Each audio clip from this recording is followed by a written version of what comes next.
following story was written by Jordan, a participant in the I Don't Mind Writing Workshop, a partnership with the Write On program from Mental Health Connecticut.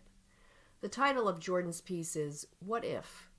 This class was recorded online in the fall of 2021, which may affect the audio quality. The story is raw, personal, and contains language that may not be suitable for younger listeners.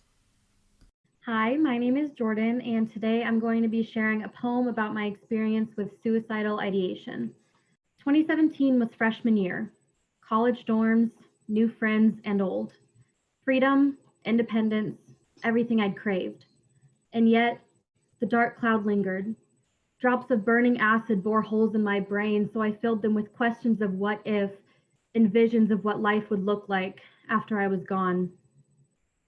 Finals week brought stress and flashcards.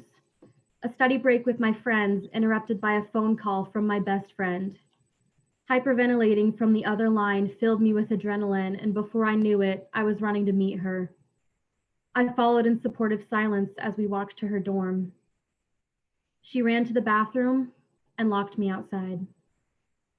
Pulse pounding, I begged for her to open the door, memories of stories told at sleepovers of her past attempts burning in my brain. As she cried, screaming in pain at something I couldn't see, tears escaped my wide eyes as the question of what if yelled at me so loud I thought my eardrums would burst. No more dorm sleepovers, with face masks and air mattresses.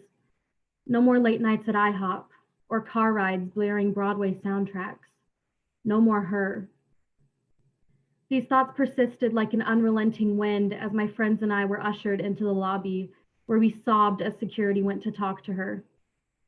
What felt like hours later, we were beckoned back in, and as we joined her on the bathroom floor, my eyes went to her wrist, where a red line of quick but strong scratches stood in contrast to her pale skin. She looked at me, her eyes missing the brightness that filled up a room when she smiled, that shone like a hazel moon every time she laughed at a bad joke, and she said quietly, "The keys weren't sharp enough." As we huddled together, something deep in me started to shift as I got to experience what it was like on the other end of the what if. But in 2019, it shifted again after 3 of my closest friends collectively decided that they wanted nothing to do with me. I lay in bed at my apartment, alone, my eyes swollen and head pounding after hours of nonstop tears and Snapchat conversations looking for an answer I wasn't going to get. I asked the wall in front of me, why me? I felt as though the world had witnessed me at the happiest I'd been in a while and saw it as a challenge. That night became a deafening battle between the part of me that remembered that night on the bathroom floor where I swore I'd never think that way again, and the part of me that was certain that I burdened everyone I knew, that realized that right when I had found a version of myself that I'd actually liked, it was ripped from me in the blink of an eye, and there was nothing I could do about it. One side started winning, and I questioned how many pain pills I had under my bathroom sink. I was too exhausted to get up and check, but since I have frequent headaches, I came to the conclusion that I just didn't have enough. As I lay there, staring at the off-white wall, wondering what to do next, I got a phone call. It was just a friend checking in, but then after that, another friend called.